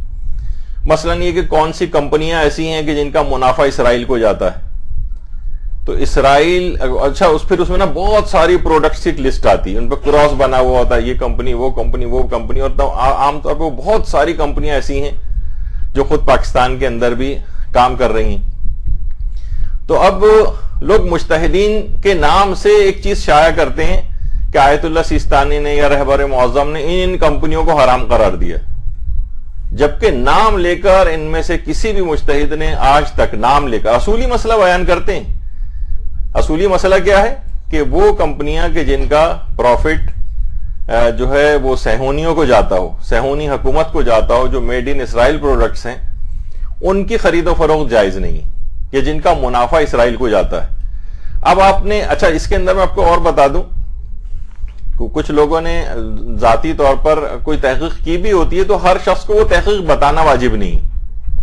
خود سے تحقیق کرنا بھی واجب نہیں کہ ہم ہر پروڈکٹ پہ جائیں پھر دیکھیں کون سی وہ ہے، پھر اس کا انٹرنیٹ پہ جا کر سرچ کریں، اس کا تعلق اسرائیل کے ساتھ کوئی جوڑ جاڑ کے کوئی نتیجہ نکالیں اور پھر اپنی تحقیق کو پوری دنیا میں نشر کریں۔ مجتہدین نے بھی یہ کام نہیں کیا ہے، ورنہ تو یہ سب سے پہلے جو اس طرح کی جو وہ آتی ہے لسٹ، وہ خود مجتہدین کے آفس سے ریلیز ہو، ناموں کے ساتھ ریلیز ہو۔ لیکن مجتہد کیونکہ موضوعات میں دخل نہیں دیتا ہے، یہ موضوعات خارجی کا مسئلہ ہے، کون سی پروڈکٹ ہے، کون سی جناب دہی دودھ کی پروڈکٹ ہے اور کون سی جو ہے کھانے پینوں کی چیزوں کی ہے، کون سی مشروبات کی ہے، کون سی کولڈ ڈرنکس کی ہے، وہ مجتہد کبھی بھی نام نہیں لے گا۔ وہ ایک اصولی مسئلہ بتائے گا کہ اگر اس کا صہیونی حکومت، اچھا دیکھیں یہودی بھی دو طرح کے ہیں، ایک عام یہودی مثلا آپ کے محلے میں کوئی یہودی رہتا ہے، آپ نے اس کے ساتھ کوئی بزنس ڈیل کر لی، وہ حرام نہیں۔ صہیونیوں کے ساتھ، یعنی جو حکومت اسرائیل ہے اور اسرائیل کے اندر جو پروڈکٹس بنتی ہیں جس کا فائدہ اسرائیل کو جاتا ہے، یا وہ کمپنیاں، اور یہ اتنا ہائیلی ٹاپ سیکرٹ بعض اوقات چیزیں ہوتی ہیں کہ کون سی کمپنی کا منافع اسرائیل کو جاتا ہے، کس کمپنی کا نہیں جاتا ہے، جس کی ہاں تحقیق ہو گئی ہو اس سلسلے میں، وہ اپنی تحقیق کے اوپر خود عمل کرے گا اور ان چیزوں کو نہ خریدے جو اس نے تحقیق کر لی۔ لیکن ایک آدمی اس کو کچھ پتہ نہیں ہے، سنی سنائی باتیں ہیں، انٹرنیٹ کے اوپر بہت سی لسٹیں اس طرح سے آ رہی ہوتی ہیں اور جا رہی ہوتی ہیں، اور اس میں سے 99% لسٹیں جو ہیں وہ یا عام طور پر وہ کمپنیاں جو کہ جن کے ساتھ ان کی کاروباری مقاربت چل رہی ہوتی ہے، جو ایک رائیولری جو ہوتی ہے بزنس والی، وہ لوگ وہ اس قسم کی چیزیں نکالتے ہیں، اور وہ ایک دن میں بھی اگر لوگ اس سے اجتناب کر لیں تو کروڑوں روپے کا فائدہ ہو جاتا ہے، جس اعتبار سے وہ پروڈکٹ بک رہی ہوتی ہیں۔ تو اس میں افراط و تفریط کا ہمیشہ دیکھنا چاہیے کہ کیا ہے، رسولی مسئلے کو دیکھنا چاہیے۔ جب بھی مجتہدین کے نام سے جب بھی اس طرح کی کوئی لسٹ آئے تو اس کے اوپر اعتبار نہیں کریں، کیونکہ مجتہد کبھی بھی نام لے کر موضوعات خارجی کا مسئلہ ہے وہ کبھی بھی نام نہیں لے گا، کیونکہ نہ وہ اس کی تحقیق کے اندر خود سے کوئی اپنی رائے کا اظہار کرے گا، ایک اصولی مسئلہ بیان کرے گا۔ تحقیق کرنی چاہیں آپ خود تحقیق کیجئے، نہیں تحقیق کرنا چاہتے ہیں تو نہ کریں، ہر حالت شک میں ان کو استعمال کرنے کی بھی اجازت ہے۔ تو یہ تمام چیزیں ایسی ہیں کہ اگر مجتہد بالفرض کبھی نام لے بھی دے تو اس کی بات کو فقط ایک عادل کی بات سمجھا جائے گا۔ مجتہد ہو سکتا ہے کبھی نام لے دے کسی کا کہ فلاں کمپنی، لیکن آپ مثلا اگر آپ کی تحقیق اس کے برخلاف ہے، آپ کہیں نہیں یہ والی کمپنی کے اندر تو میں خود کام کرتا ہوں، اس کے اندر اکاؤنٹس ڈپارٹمنٹ کے اندر مثلا میں خود وہ ہوں اور کوئی بھی ایسا تعلق ظاہر نہیں ہو رہا ہے، تو آپ اپنی تحقیق کے مطابق عمل کریں گے۔ اور مجتہد نے اگر کہا بھی ہے تو ایک عام عادل شخص کے طرح کی رائے اس کو سمجھیں گے، کیونکہ اس کا تعلق تقلید سے نہیں ہے، اس کا تعلق تقلید سے نہیں ہے، موضوعات خارجی کا مسئلہ ہے۔ اسلام نے تو ان کمپنیوں کو نہیں بنایا، اسلام نے تو اسرائیل کو نہیں بنایا، تو اسلام اس کے اوپر ایک اصولی کوئی حکم جو ہے وہ لگائے گا، اور اس کے بعد پھر آپ خود تحقیق کرتے رہیں کہ یہ اس کا فائدہ وہاں جاتا ہے یا نہیں جاتا ہے، اور تحقیق کرنا بھی ضروری نہیں۔ اچھا، عام طور پر اس کا ایک اور مسئلہ اس میں آتا ہے اور وہ لوگ بہت چیز پوچھتے ہیں۔ ایک تو مثلا لوگ ابھی خیر اس کا بھی آئے گا، لیکن جو ابھی بتانے مثلا کہ کون سی پروڈکٹ جو بازار کے اندر مل رہی ہے اس کے اندر سور کے اجزاء شامل ہیں۔ بعض اوقات ہوتا ہے نا کہ اس طرح کی بھی لسٹیں آتی ہیں کہ بھائی آپ فلاں لپسٹک استعمال کرتی ہیں، اس کے اندر تو یہ اپنا سور کی فلاں چیز استعمال ہو رہی ہوتی ہے، یا مثلا کچھ ایسی ٹافیاں ہیں اس کے اندر جناب فلاں چیز کی جیلیٹن، حرام جانور کی جیلیٹن ہے، یا مختلف کاسمیٹک پروڈکٹس کے متعلق آپ سنتی ہیں۔ تو اگر صرف سنی سنائی بات ہے، حالت شک والی بات ہے، تو بعض اوقات لوگ کہتے ہیں کہ ہم نے سنا ہے کہ مثلا آیت اللہ سیستانی نے فلاں پروڈکٹ کو جو ہے حرام قرار دیا ہے کیونکہ اس کے اندر سور کے اجزاء ہوتے ہیں، تو مجتہد کبھی اس طرح سے نام لے گا ہی نہیں، کیونکہ یہ موضوعات خارجی کا مسئلہ ہے، یہ آپ کو خود سے تحقیق کرنی ہے، اور تحقیق کرنی بھی واجب نہیں ہے۔ آپ نے سنی سنائی بات ہے، آپ انگریڈینٹس پڑھ بھی سکتی ہیں اس کی، لیکن تب بھی آپ پر واجب نہیں ہے کہ اس کے انگریڈینٹس پڑھیں باقاعدہ، جسم پر اگر استعمال کرنے کے لحاظ سے، کھانے کے لحاظ سے ایک الگ مسئلہ بعض اوقات ہو جاتا ہے، وہ میں بھی فی الحال اس کو نہیں ڈسکس کر رہا، لیکن جسم کے اوپر لگانے کے اعتبار سے مختلف کریمز آتی ہیں، کاسمیٹک پروڈکٹس آتی ہیں، لپسٹکس آتی ہیں، بہت سے لوگ مثلا اس کو بھی کہتے ہیں کہ جناب فلاں جو ٹوتھ پیسٹ وغیرہ استعمال ہو رہا ہے اس کے اندر بھی فلاں جانور کی جو ہے وہ چیز استعمال ہو رہی ہے، اس طرح کی بہت ساری چیزیں ہیں۔ تو اس میں آپ کو خود تحقیق کرنی ہے، اور خود تحقیق کرنا بھی واجب نہیں ہے، اور مجتہد کے نام سے کوئی چیز اس طرح سے وہ بھی ضروری نہیں ہے۔ دیکھیے بعض اوقات یہ ہوتا ہے نا کہ مجتہد سے بھی بعض اوقات یا علماء سے جا کر پوچھتے ہیں کہ آپ یہ بتائیے کہ یہ فلاں پروڈکٹ کی تصویر بھی بھیجتے ہیں باقاعدہ، کہ آپ بتائیے کہ جائز ہے یا جائز نہیں. بھائی آپ خود تحقیق کر رہے ہیں، کسی کا یہ کسی بھی عالم کا بھی کام نہیں ہے، نہ ہی کسی مجتہد کا کام ہے. اور اس کے اندر ایک اور چیز بھی آتی ہے، لیکن اس میں تو خود کیونکہ کمپنی نے ڈکلیئر کیا ہے اس کو، خاص طور پر کچھ ملٹی وائٹامن ایسے جیسے خود یہ سینٹرم ہے، اگرچہ اس کا بھی نام لینا نہیں چاہیے تھا، لیکن اس وجہ سے کہ اس میں کمپنی نے خود کہا ہے جو اسلامی ممالک سے باہر یہ سینٹرم تیار ہوتی ہے ملٹی وائٹامن، اس میں پک کی جیلیٹن ہوتی ہے. یہاں تک کہ کچھ صاحبان ایمان نے باقاعدہ فون کر کے باقاعدہ کمپنی سے ایک بڑے عہدیداروں سے بھی پوچھا تو انہوں نے اس کو ایکسیپٹ بھی کیا. تو اس طرح کے ملٹی وائٹامن جو اگر کہیں باہر سے آ رہے ہوں تو اس کے اندر تو اگر کسی کو کچھ بھی نہیں پتا ہے اور ملٹی وائٹامن آ گیا ان کے پاس اور ان کو کچھ نہیں پتا کہ اس میں ہے یا نہیں ہے، ہم انگریڈینٹس دیکھ بھی سکتے ہیں، پیچھے لکھے ہوئے ہوتے ہیں، لیکن وہ بھی تحقیق کرنا واجب نہیں. لیکن اگر کسی کو یقین اور اطمینان ہو جائے تو اس طرح کے کچھ پروڈکٹس ہیں اس میں تو انہوں نے باقاعدہ ڈکلیئر کرتے ہیں. لیکن یہ ہوتا ہے کہ جو عام طور پر اس کمپنی کی جو مختلف برانچز اسلامی ممالک میں ہیں وہاں پر ان کے انگریڈینٹس میں یہ پگ وغیرہ کی جیلیٹن ان ملٹی وائٹامن میں عام طور پر نہیں دیکھی جاتی لکھی ہوئی، تو اس لحاظ سے وہاں کی تو کھا سکتے ہیں. لیکن اب یہ والی چیز یہ مجتہد سے پوچھنا، لوگ عام طور پر اس طرح کی تصویریں بھی مجتہد کے پاس بھجواتے ہیں. مجتہد کا کام ہی نہیں، یہ موضوعات خارجی کا مسئلہ ہے. دوائیں بنانے کا کام اسلام نے اپنے ہاتھ میں تو نہیں رکھا ہے، نہ ان کے اندر کیا کیا چیزیں پائی جاتی ہیں، وہ تو بس صرف ایک اصولی مسئلہ بیان کریں گے. اگر اس میں حرام کسی چیز کے اجزاء موجود ہیں تو اس کو نہیں کھا سکتے.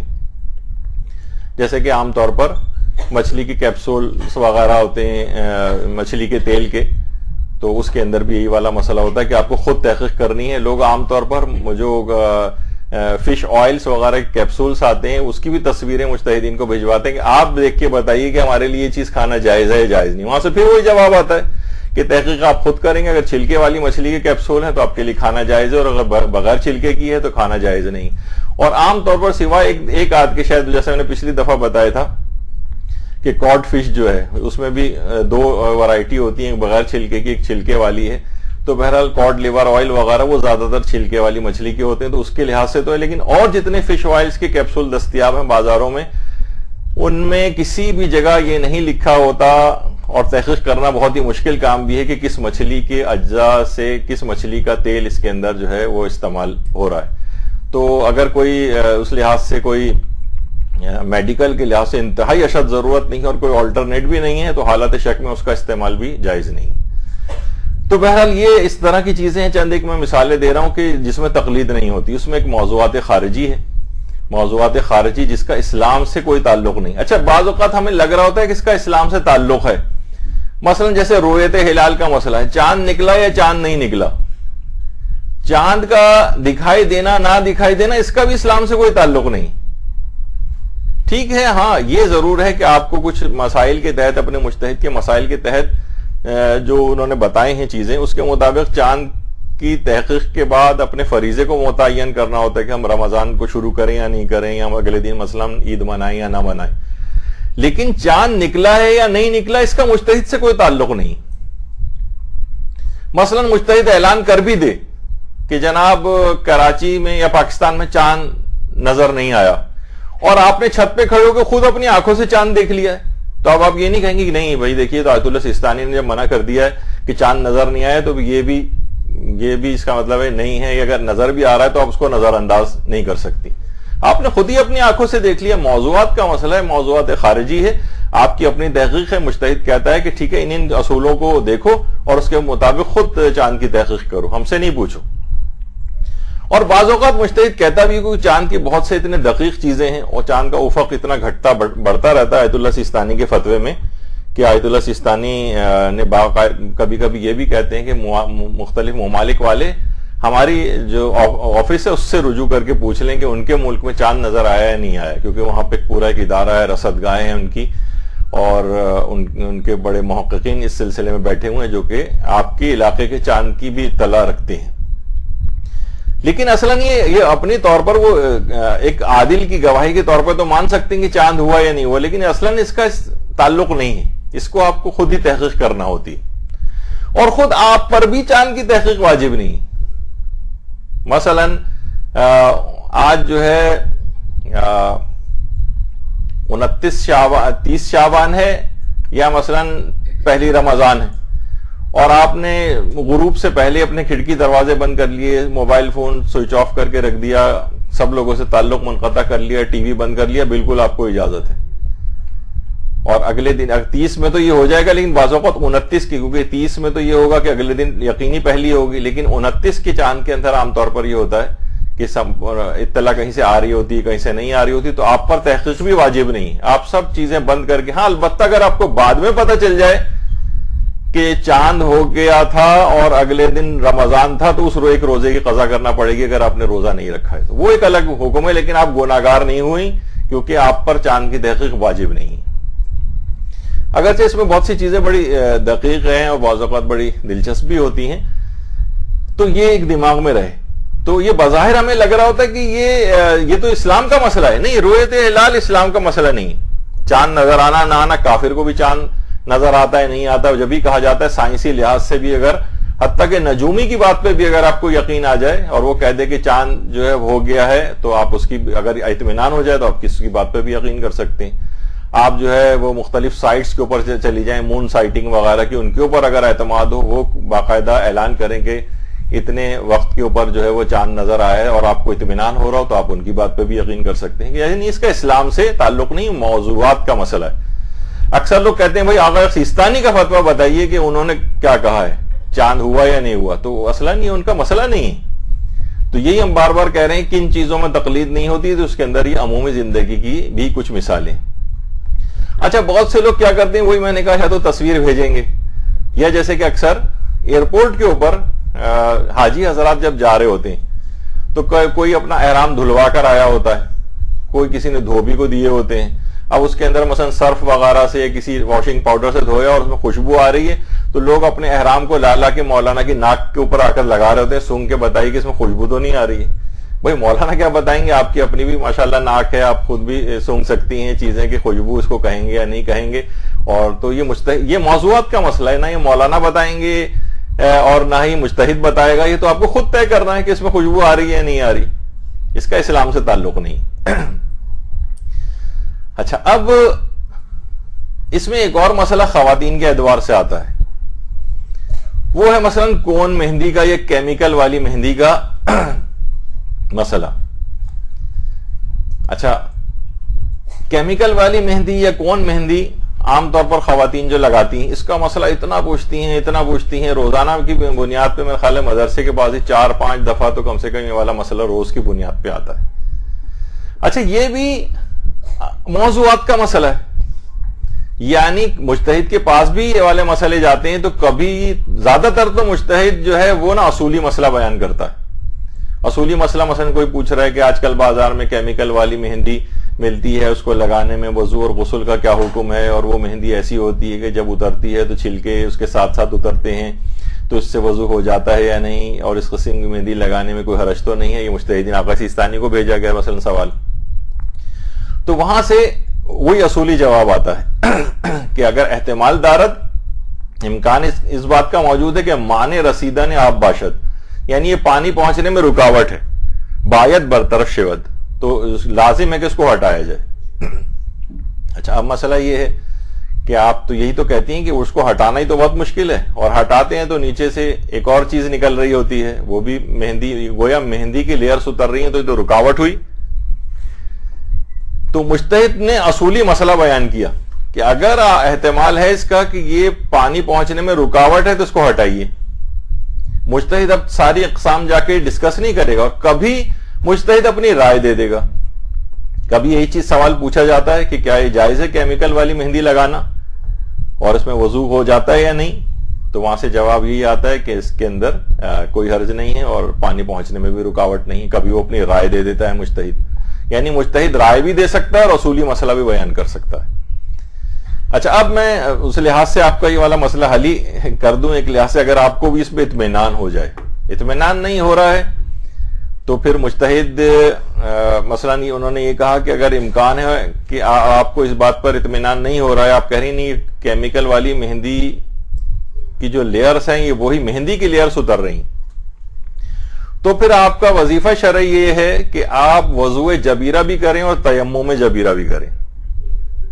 تیمم جبیرہ یوں کہا میں نے کہ خود اعضائے تیمم ہی کے اوپر وہ جبیرہ آ گیا ہے. جبیرہ یعنی سمجھے ایک لحاظ سے وہ رکاوٹ، وہ چیز جس کو آپ رکاوٹ سمجھ رہی ہیں جو پانی پہنچنے میں رکاوٹ ہے. وضو جبیرہ ہوگا یعنی اسی کے اوپر آپ کس طرح سے وضو کریں گے، اس کے احکام ہیں کچھ. اور تیمم میں جبیرہ بھی ہوگا یعنی تیمم بھی آپ کو کرنا پڑے گا، لیکن کیونکہ اعضائے وضو ہی کے اوپر، اعضائے تیمم کے اوپر ہی کیونکہ وہ رکاوٹ آئی ہوئی ہے، اس لحاظ سے تیمم میں جبیرہ بھی ہوگا. اچھا، لیکن یہ تو مشکل والا مسئلہ ہے جن کو اطمینان نہیں ہو رہا ہے. دیکھیے ایک چیز اور بتا دوں میں میڈیکل کے لحاظ سے کہ جو آپ کی اوپری کھال ہے اس سے لے کر ہڈی تک سمجھے ٹیشوز کی تقریباً یہ 7 لیئرز ہوتی ہیں. اور اس میں یہ کھال جو آپ کی اوپری کھال ایک لحاظ سے جس کو ایپیڈرمس ہماری زبان میں کہتے ہیں، خود اس کی اپنی 5 لیئرز ہیں. تو اصلاً یہ جو ہوتا ہے جب کیمیکل والی مہندی آپ لگاتی ہیں اور وہ بعد میں اترتی، وہ کھال کی لیئر اترتی، ٹھیک ہے، وہ رنگ نیچے تک جو ہے اس کے گیا ہوا ہے. پھر اس کے بعد نئی جو لیئر ہوتی ہے اس کے اوپر بھی وہ رنگ آیا ہوا ہوتا ہے اس کی. اصلاً وہ مہندی کا رنگ تو کبھی بھی رکاوٹ نہیں ہوتا ہے، چاہے وہ خضاب والا رنگ ہو. لوگ اکثر کہتے ہیں کہ خضاب والا رنگ لگ جاتا ہے یا بالوں پر کھال کے اوپر، وہ بھی رکاوٹ نہیں ہے. عام طور پر جو عام انک پین ہوتا ہے اس کی، وہ اگر کھال کے اوپر لگ جائے وہ بھی رکاوٹ نہیں ہوتا. یعنی رنگ کبھی بھی رکاوٹ نہیں ہے جب تک کہ کوئی تھکنس اس کے اندر نہ آ جائے. جیسے بال پوائنٹ کا کوئی ایسا نشان جو ایک بہت موٹا سا ہوتا ہے اور اس جگہ پانی اس کے اوپر سے گزر جائے گا، کھال کے نیچے بھی نہیں پہنچنے دے گا، اس کو تو ہٹانا پڑتا ہے. لیکن عام طور پر بال پوائنٹ کا مثلا نشان ہاتھ کے اوپر لگا ہوا ہے تو وہ بھی پانی پہنچنے سے رکاوٹ نہیں. تو یہ جو لیئرز اتر رہی ہیں وہ اسکن کی لیئرز ہیں، وہ اصلاً اس کی لیئرز نہیں ہیں مہندی کی. تو اس لحاظ سے اس کے اندر کوئی حرج نہیں. اگر اس تحقیق پر آپ کو اطمینان ہے تو اگر آپ یہ والی مہندی لگا بھی رہی ہیں، بس مہندی کا وہ ایک فقہی مسئلہ آپ کے دماغ میں رہنا چاہیے کہ اگر مہندی ہاتھوں کے اوپر اس انداز سے لگی ہوئی ہو کیونکہ زینت میں آتی ہے تو پھر ہاتھوں کو نامحرم سے چھپانا پڑے گا. نہ اب وہ کسی بھی ذریعے چھپائیں، ہم یہ نہیں کہہ رہے کہ مہندی لگانا حرام ہے. ہاں اگر اس کو لگا کے لازمی ہاتھ نہیں چھپائے جا رہے ہیں اور نامحرم کے سامنے آ رہا ہے تو وہ تو تب تو حرام ہوگا. لیکن اصلاً مہندی لگانا حرام نہیں ہوگا، بلکہ ہاتھوں کو، زینت والے ہاتھوں کو نامحرم کے سامنے ظاہر کرنا وہ حرام ہوگا. اب ہاتھ کو آپ چادر کے اندر رکھیں، گلوز پہنیں، چھپائیں، کچھ بھی کریں تو بہرحال یہ پردے کے لحاظ سے مسئلہ ہے. لیکن وضو اور غسل کے اعتبار سے کوئی مسئلہ نہیں. تو مجتہدین کے پاس اگر آپ یہ بار بار جو سوال جاتے ہیں، علماء کے پاس جاتے ہیں، یہ اصلاً موضوعات کا مسئلہ ہے. یہ تقلیدی مسئلہ ہی نہیں ہے کہ وہ اپنی رائے دے گا بھی تو اس کی اپنی ایک رائے سمجھی جائے گی. کبھی وہ رائے دے دیتا ہے کہ نہیں رکاوٹ نہیں ہے اور کبھی وہ رائے نہیں دیتا اور ایک عام اصولی مسئلہ بیان کر دیتا ہے کہ تحقیقات خود کریں کہ پانی پہنچنے میں رکاوٹ ہے یا نہیں. پھر وہ جو جاننے والے ہیں اس فیلڈ کے، مثلا کسی آپ ڈاکٹر سے پوچھ لیں کہ کوئی اور جو کہ اسکن سے ریلیٹڈ ہے تو وہ آپ کو بتائے گا کہ نہیں یہ کھال کی لیئرز اتر رہی ہیں، یہ خود اس مہندی کی لیئرز نہیں. تو کھال کی اگر لیئر اتر رہی ہے تو اور اس پہ صرف اس کا رنگ اور سٹین اگر آیا ہوا ہے، ہاں یہ ضرور ہے کہ عام طور پر جو اس طرح سے بہت ریپڈلی جو کھال کے اوپر ایکٹ کرنے والی چیزیں، ابھی حال ہی میں 1-2 کیسز ہمارے پاس بھی آئے کہ وہ کیمیکل ریئیکشن بہت زبردست ہوا اور بہت سی اس کے اندر کارسینوجینک بھی ہیں، کینسر پروڈیوسنگ وغیرہ بھی ہو جاتے ہیں بعض اوقات یہ چیزیں کہ اتنی جو ریپڈلی رنگ اپنا چھوڑنے والی چیزیں کھال کے اوپر یہ اسکن کے لیے نقصان دہ بھی ہیں. تو ہم کوشش کریں کہ وہ پرانی جمیلہ مہندی وغیرہ اسی کی طرف جائیے، اس کو چھوڑیے کیمیکل والی چیزوں کو، تو جس کے اندر نقصانات بھی ہوتے ہیں اس طرح سے. تو خیر، تو یہ کبھی اسلام اس لحاظ سے چیز بتا رہا ہوتا ہے تو یہ ہو گیا موضوعات خارجی. تو ان 4 چیزوں کے اندر تقلید نہیں. اصول دین کے اندر تقلید نہیں ہے. ہاں دیگر عقائد جو ہیں ان کی تو بات ہم نے بیان کر دی تھی، اصول دین میں تقلید نہیں ہے. ضروریات دین اس کے اندر کوئی تقلید نہیں ہے. تیسری چیز تھی یقینیات اور بدیہیات، اس میں کوئی تقلید نہیں ہے. اور چوتھی چیز ہے موضوعات خارجی، اس میں بھی تقلید کے لحاظ سے ماننا واجب نہیں ہے. ہاں مجتہد اپنی رائے دے دے اور رائے پہ آپ کو اطمینان ہو تو ایک عادل کی حیثیت سے اس کی بات کو مانا جا سکتا ہے. ہاں تو اب بہت سے نوجوان ہم دیکھتے ہیں عام طور پر وہ کہتے ہیں کہ جناب نہیں یہ تو اصول دین کے اندر ہر چیز کو دلیل سے حاصل ہونا چاہیے، اور اگر دلیل سے کوئی حاصل نہ کرے اور یہ واجب ہے تو وہ تو کافر ہو جاتا ہے اور جیسے دائرہ اسلام سے نکل جائے گا. وہ ہم پچھلی دفعہ بیان کر چکے. تو اصول دین کو ازروع دلیل حاصل کرنا تو ضروری ہے، لیکن وہ پچھلی مرتبہ آ گیا تھا کہ اگر کسی کو دل سے یقین اور اطمینان ہے اور اعتقاد اصول دین کے اوپر ہے اور اس کے پاس اگر دلیل بالفرض نہیں بھی ہے تو زیادہ زیادہ ہم نے یہی کہا تھا کہ بہت ہوا تو وہ ایک دلیل حاصل نہ کرنے کا ایک تاریخ ہوگا، ایک لحاظ سے چلیں اگر ہم اس کو گناہگار بھی سمجھ لیں تب بھی، لیکن اس کے باوجود وہ مسلمان رہے گا، مومن رہے گا، تمام احکامات اسلامی اس پر ایک عام مومن اور مسلمان کے لحاظ سے جاری رہیں گے. اس کے علاوہ اصول دین کے علاوہ جتنے اور عقائد ہیں، اور ان اصول دین کے بہت سے ضمنی عقائد بھی ہیں. مثلا امامت کو تو دیکھیے ماننا واجب ہے، لیکن مثلا ضمنی عقائد کیا ہیں؟ جس طرح پچھلے دنوں ٹی وی کے اوپر ایک بحث چل پڑی تھی کہ مثلا مولا علی دیگر انبیاء سے، رسول اللہ کے علاوہ دیگر انبیاء سے افضل ہیں یا نہیں، ایک بحث چل پڑی تھی. اب یہ ایسا موضوع ہے کہ اس میں آپ ٹھیک ہے کہ اس کے اندر بھی تقلید نہیں ہوتی ہے، لیکن اس میں علماء متبحرین یا علماء شیعہ جو ہیں ہمارے بزرگ مجتہدین، ان کے نظریات کو بھی آپ مان سکتی. تو علماء نے اس سلسلے میں یہی کہا کہ دیگر عقائد حقہ میں علماء متبحرین اور مراجع کی بات جو ہے وہ مانی جائے، وہ زیادہ ان کا مطالعہ ہوتا ہے ہر چیز کے اندر، تو زیادہ اطمینان بھی انہی کی بات پہ ہوگا بنسبت کسی فیس بک کی نام نہاد اسکالر یا اس طرح سے کوئی بھی سوشل میڈیا کے اوپر کوئی نوجوان جو ہے اپنی تحقیقات پیش کر رہا ہو. تو ان کی طرف جانے کے بجائے آپ یہ تمام علماء جو کہ ان سب چیزوں کی بہتر انداز سے ان دلیلوں کو سمجھتے ہیں اور کہیں زیادہ آگاہ ہیں تمام افراد سے، انہی کی بات ان عقائد کے اندر مانی جائے. تو ان نوجوانوں کے ساتھ بھی عام طور پر ہم یہ دیکھتے ہیں کہ کچھ ظاہر ہے کہ کچھ ایک ایسے پلیٹ فارم ہے کہ ہر شخص اپنی چیز کو جو ہے وہ حتمی بنا کر پیش کر رہا ہوتا ہے. کچھ سافٹ ویئرز ان کے ہاتھ مثلا لگ جاتے ہیں نوجوانوں کے، چند ایرانی سائٹس وغیرہ ان کے ہاتھ لگ جاتی ہیں، اپنی پسند کی کچھ چیزیں نکال کے وہ اپنی تحقیقات پیش کر رہے ہوتے ہیں. اور زیادہ تر آپ دیکھیں گے پہچان یہ ہوتی کہ جو بھی فضائل اہل بیت والی چیز ہوتی ہے اس کے اندر یہ چیز کوئی سقم نکال کے کہ یہ حدیث ضعیف ہے یا حدیث جو ہے یہ قابل قبول نہیں ہے یا عقل اس کو تسلیم نہیں کر رہی ہے، ان کا زیادہ تر حملہ فضائل اہل بیت کی چیزوں پر ہوتا ہے. اور اس سے اچھا اس میں اگر بالکل ہی افراط و تفریط اس مسئلے میں بھی ہے، یا تو ہر شخص ہر وقت جو ہے اپنے ہاتھ میں رجال اور کتابیں یہ سب لے کر بیٹھا ہوا ہے کہ فضائل اہل بیت کو کسی طریقے سے ضعیف ثابت کیا جائے، اور کچھ ایسے ہیں کہ جو کہ ہمیشہ الوہیت کے مقام تک ہی اہل بیت کو پہنچانے کی فکر میں رہتے ہیں. تو دونوں طرف کی ایکسٹریمز یہاں پر پائی جاتی ہیں. تو آپ کو خود دیکھنا پڑے گا، یہ بھی موضوعات کا مسئلہ ہے کہ آپ خود دیکھیں کہ ان کے اندر کون شخص جو ہے کس انداز سے دین کا فائدہ پہنچا رہا ہے یا نقصان پہنچا رہا ہے. تو ان سب افراد کو چھوڑ کر صرف مجتہدین اور علماء متبحرین جو ڈوبے ہوئے ہیں ان تمام علوم کے اندر، جو بہت بزرگ علماء ہیں، ان کی بات مانیں اور اس کے علاوہ ان افراد کی باتوں کی طرف توجہ نہ کریں. برحمتك يا ارحم الراحمين وصلى الله على محمد وآله الطاهرين.